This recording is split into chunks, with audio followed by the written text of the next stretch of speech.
Hey guys, welcome back to Fun Fiero. I'm Andy. I'm Liz. Guys, we're here to share our fun, love, and passion for all things Disney with you guys. So thanks for hanging out with us today. Guys, if you are new to our channel, please subscribe so we can share more videos like this with you. But also, if you enjoy the video, give it a big like. So guys, today I'm going to preface everything by saying it's been a long day, we're hungry, and we're missing Disney. Yeah. Even though We're almost there. we're almost there. Now Absolutely. the anticipation's starting to kill me. Yep, so we're almost there, but you know what? We're just not quite there. It's not October yet, and you know what? We've got a really cool recipe that we want to share with you guys. It's making gluten-free beer brats. Yes. We've shared this with our friends, we've shared this with our family, but we haven't shared it with you guys, so that's what we're doing tonight. Yeah, because we need to be in that Germany pavilion mood from EPCOT. Yep, that's what makes us think of it every single time, Absolutely. even though it's not technically a German recipe from the EPCOT pavilion or Germany period, but it's beer, it's brats, it's good. It's good. It's sauerkraut for him, salads for both of us. Yep, it's gonna definitely curb that craving for dinner and Disney. So, although it's kind of hard to curb that craving for Disney, but it's gonna help. Yep, and Liz is gonna make a salad so we keep it really healthy, and we're also gonna do some, like you said, some sauerkraut. I like sauerkraut, she doesn't, but she's awesome. She makes it for me. So here we go, guys. Let's just show you how to do it. So let's just make this really simple. I'm gonna show you everything that you need to know to make this dish. First, we're gonna start with rolls, buns, whatever you want to call them. Second is going to be a pair of tongs for your grill, a slotted spoon, 6 to 8 quart stock pot bratwurst. We got these from Costco. You get like 7 of them. You can do them frozen. You can do it thawed. We'll come back to as far as like cook times with that in just a second. You need gluten-free beer. We do Holidaily Brewing Company. We love these guys. They have great beer. So if you're in Colorado, try to get it. It's probably going to be at your store. Also, if you're in Arizona, you should be able to pick it up there. But we are going to use the Riva Stout and the Favorite Blonde. I used the 2 stouts to give more of just a full flavor, and then the Favorite Blonde to just kind of even it out. Then we've got salt and pepper. We do crushed red pepper flakes, or just red pepper flakes rather, and then garlic. So just garlic powder. And then one big, and as you guys well know, we like to do red onions. So we're gonna use one big red onion quartered. And so after you quarter the onion, you're going to want to go ahead and transfer it into the pot. Do not put any heat to it yet. The onion has been peeled apart and evenly distributed through the pot, so that's exactly what you want. And then now we move on to putting the bratwurst in. The bratwurst, as you can tell, are now in the pot and just kind of, evenly spread out. Not rocket science here, guys. But now comes the adding of the beer and then the heat. All right, guys, so we're going to just start off by adding the Riva Stout. And just pour it in there. That's all you need to do. Not a big deal. We're going to use 2 of these. So we'll grab the second one here. Just pour that in, get it going. And then once you're done adding that, then you're going to add your blonde. Now with the blonde, the trick is to only add half. You put half aside, and then as this is settled here in the Riva Stout, you just want to add the last bits of it. And keep in mind, guys, the alcohol is all going to cook off, so it's safe for the family. You're all good to go. But then you just go to add your spices. Since it's a grinder and I need both hands, you do about 5 turns of the salt, 5 turns of the pepper, and then we'll get back to these guys here in just a minute. All right, guys, so I've got some garlic powder, and what I'm gonna do is I'm gonna take this and I'm just gonna sprinkle it on here. So there's not a whole lot left in this bucket right here. So I'm just gonna go ahead and put it all in here.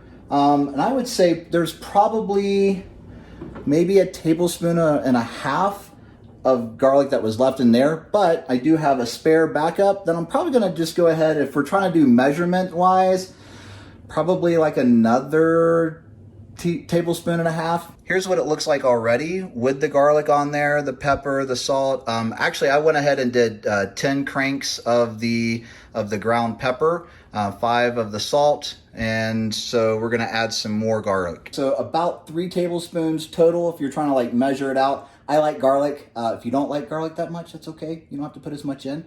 But now we have the red pepper flakes that I'm gonna put in.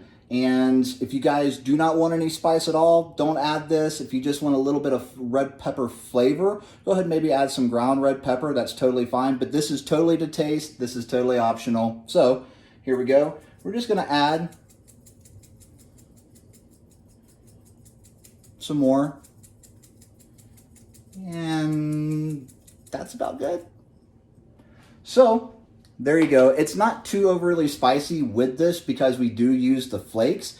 If you use the ground red pepper, be very careful not to put too much in because that just absorbs more into it. These just kind of lay off to the side, add more of the flavor, and not as spicy. So that's what it looks like before anything has happened. Now what we're gonna do is we're gonna go ahead and turn the burner on to about, you know what, we'll just turn it up to 8 there, because what we want to do is we'll just turn it up to high.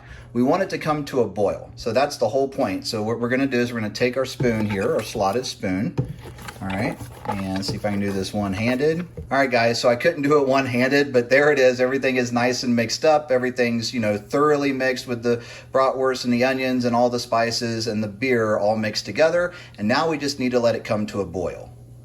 All right, so now once it comes to a boil, you're gonna let it boil for 20 minutes before pulling it.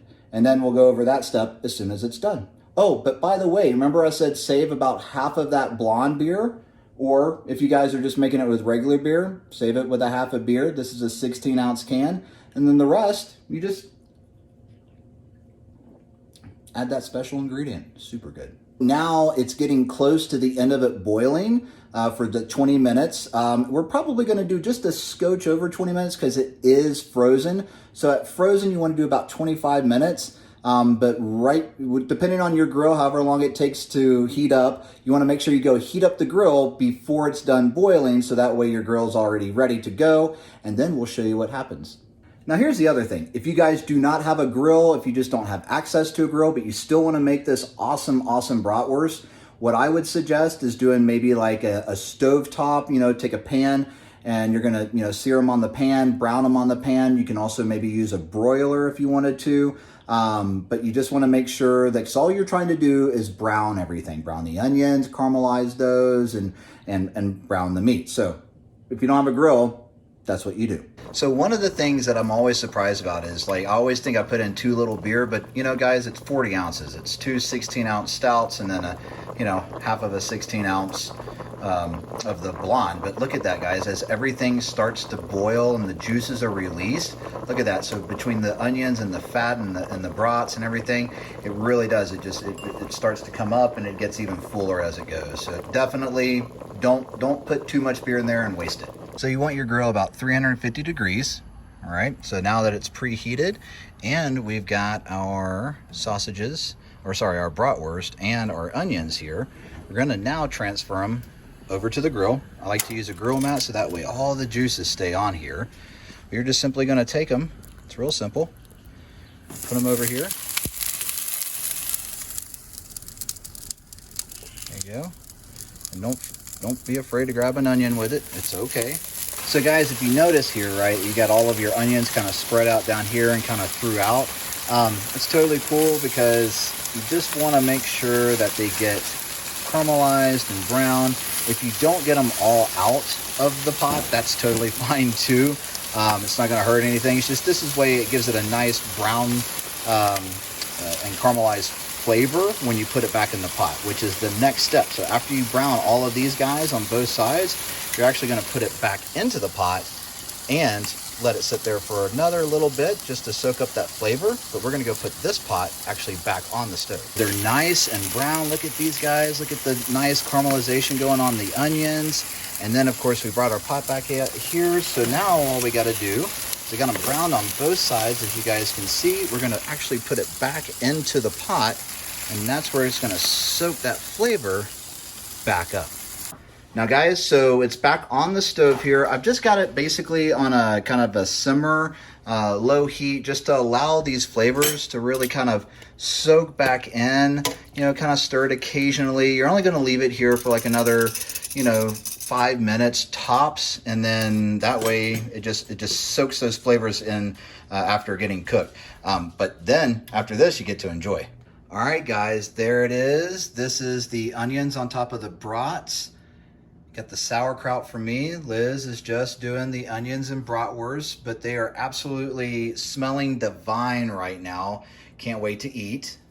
Liz has also made a really beautiful salad, and of course the new ink and paint bowls that we showed you guys, which is absolutely awesome. So we're gonna be healthy, and then we're gonna finish it off with some awesome dinner. Pro tip, I like to use yellow mustard. So you use whatever kind of mustard you like if you enjoy mustard with your bratwurst. Liz loves cheese and like Dijon mustard on hers. So she did cheddar cheese on there. But anyways, just a way to add a little extra pizzazz to your dinner. So there you go, guys. I mean, that's dinner tonight. Can't wait to eat it. And I hope you guys have enjoyed watching how to make it. I hope you guys go and make it. Please let us know what you think. Yeah, how well it worked for you. Absolutely. Like, we really want to know. So please let us know. Did you enjoy it? Was it easy for you to cook? Did you do it on a grill? Did you do it on the oven or the stovetop? Yeah. Yeah. Let us know how you ended it, how you finished it off. Yep, absolutely. So, guys, that's it. Pretty simple. Glad that we got to share it with you guys. But again, long day, missing Disney, ready to eat. So we're going to head out. If you will, give the video a like if you enjoyed this. Subscribe to the channel if you haven't already. But until next time, get out there, have some fun, and we'll see you on the flip side.